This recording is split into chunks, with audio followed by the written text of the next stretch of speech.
The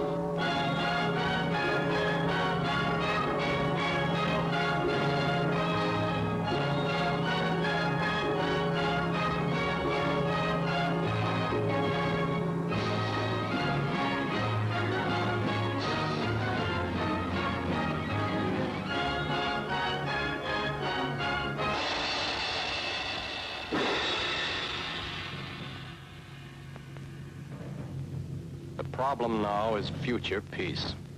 They must prove that they have been cured, beyond the shadow of a doubt, before they ever again are allowed to take their place among respectable nations.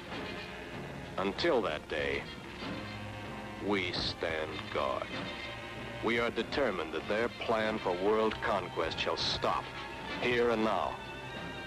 We are determined that they shall never again use peaceful industries for warlike purposes. We are determined that the vicious German cycle of war, phony peace, war, phony peace, war, phony peace, shall once and for all time come to an end. The portion of the 1946 film you just saw, titled Your Job in Germany, is a good introduction to the American occupation, but very quickly did the focus of the United States change from defeating the Nazis to thwarting the Soviets. Dwayne Swenson was drafted to the Army and went to Germany in 1954. Here's his reaction after watching the full 10-minute film. There's a good example of propaganda.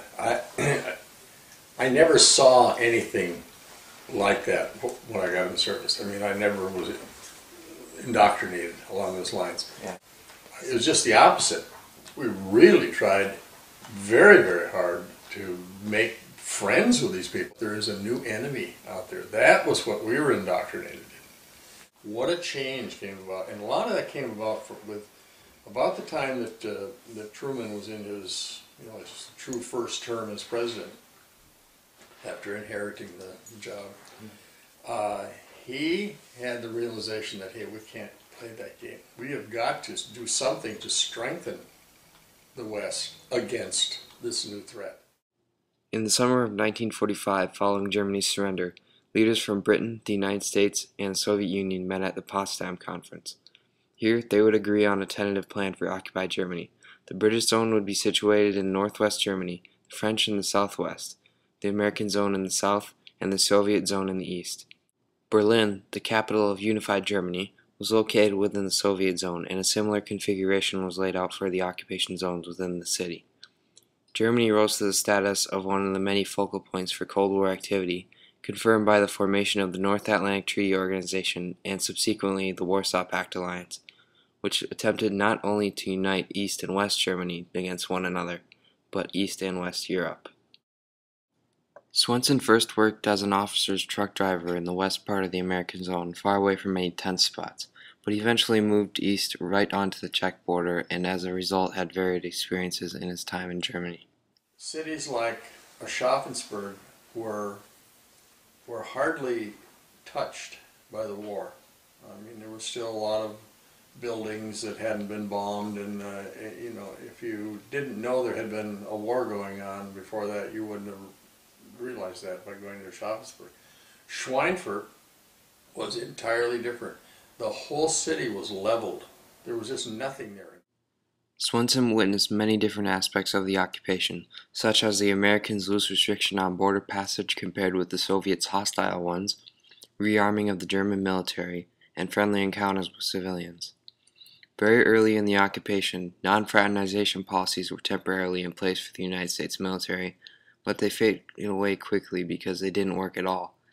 The frequency with which American soldiers took to marrying German women and meeting with families perhaps inspired higher commands such as Secretary of State George Marshall to treat Europe with as much warmth as the American soldiers did with the people of Germany. The Marshall Plan sent nearly $13 billion in aid to European nations to revitalize industry and rebuild.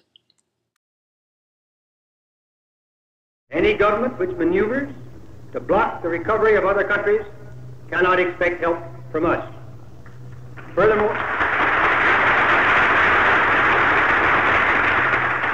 Furthermore, governments, political parties, or groups which seek to perpetuate human misery in order to profit therefrom politically or otherwise will encounter the opposition of the United States. The Soviet government put immense pressure on its 9 satellite states not to accept the Marshall Plan aid, so they did not, but the United States made no further persuasion efforts. The Marshall Plan was quite an effective maneuver in favor of the United States. It succeeded in repairing damage done from the war, making the Soviet Union look bad, and strengthening the Western Alliance. David Erdahl enlisted in the Air Force in March of 1951 during the Korean War. He began his career going to schools at home in the United States until in September of 1952 when he was deployed to Germany.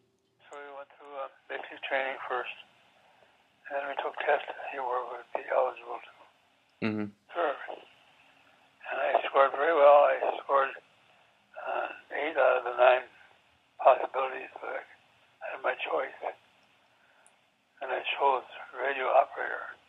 I was hoping I'd be able to fly as a radio operator. That didn't turn out. I got in the top 20% of my class that took radio operator. And that put me into a special radio operator monitoring. At that time, it was Korean and Russian radio. Therefore, being able to track a lot of the activities of the so-called enemy. I did wind up in the electronic communications, and a very small elite group of us that copied the electronic messages sent out by the Cold War enemies, and then we not only copied them, but we also helped analyze them. But all of this information was secret, top secret. But in 1996, they released us from that secrecy, so we were able to tell people what we were doing. Very interesting. They had a very thorough investigation of my background before they let me in. And of course, that impressed everybody at home. They were wondering what that Dave Erdahl was going to be doing. Erdahl was allowed leave time while in Germany, which he used for a couple trips home and to travel to Scandinavia, which he was required by the military to do by train. He was stationed in Darmstadt, Germany, which was destroyed in an Allied bombing raid during World War II. There was no call on our part to punish the native people any more than they had been. Kelvin Vra authored the novel When the Warflowers Bloomed, whose story concerns the aftermath of World War II and the relationship between an American soldier and a German woman during the occupation. He holds a PhD in psychology and was in the National Guard as well, achieving the rank of lieutenant colonel and earning a combat infantry badge. One of my earliest memories was actually before the war, 1940, when I saw my mother sitting close to the radio, the little TV, and she had her ear up to that. I thought, well, she had a real grim look on her face. I said, "Mom, what is it?" She said, "The Germans bombed London again." The National Guard stationed Vra in Germany briefly in the 70s, and he has since returned 5 other times for research for his book, so he has an impressive amount of knowledge on Cold War history. But they did designate one highway, I think it was 110 miles, that the United States was free to use without being checked. And that was how we got our troops there and how we got all the supplies for that one night. In June 1948, all road and rail communications between the Allied zones and the western sectors of Berlin were closed by the Russians. By the 28th of June, the only way into Berlin was by air, and the first RAF aircraft started this colossal undertaking. Destination, Berlin.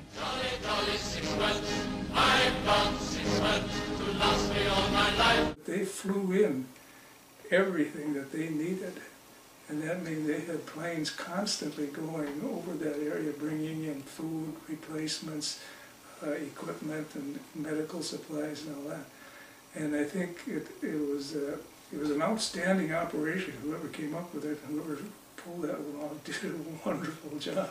And it proved a point to the Russians because they said they transported well over a million tons of food, and they even helped the Germans who were living there in the American zone on that. But once that 60 months, the Russians saw they could do that, they opened the highway up again. Thoughts about it were coming up in the 50s, when things were changing, and when Russia became a menace, because there were a lot of people who believed that Russia had the opportunity and they believed they could be successful, but they would overrun all of Europe. So, well, what's going to happen in Germany? Well, Germany is going to have some forces to defend itself. Well, that guy that Americans, he was East German. He was Dresden resident, so he had been behind the Iron Curtain, and they weren't organized. They weren't organized. The cities were not organized as well. Because I can remember, I was driving along, and I made a turn, and there were no signs. And the made this turn, and it turned out it was a one-way, and I was going the wrong way. I looked around, and there wasn't any sign that said it was going to be a one-way street. And so, I mean, they were behind. Cities in West Germany looked newer than they did in East Germany. Huge impact was that the way the GIs treated the Germans influenced how the Germans would treat themselves when the forces were gone, when the occupation was over. It's the fact that that they got along. They got to be friends and they respected each other.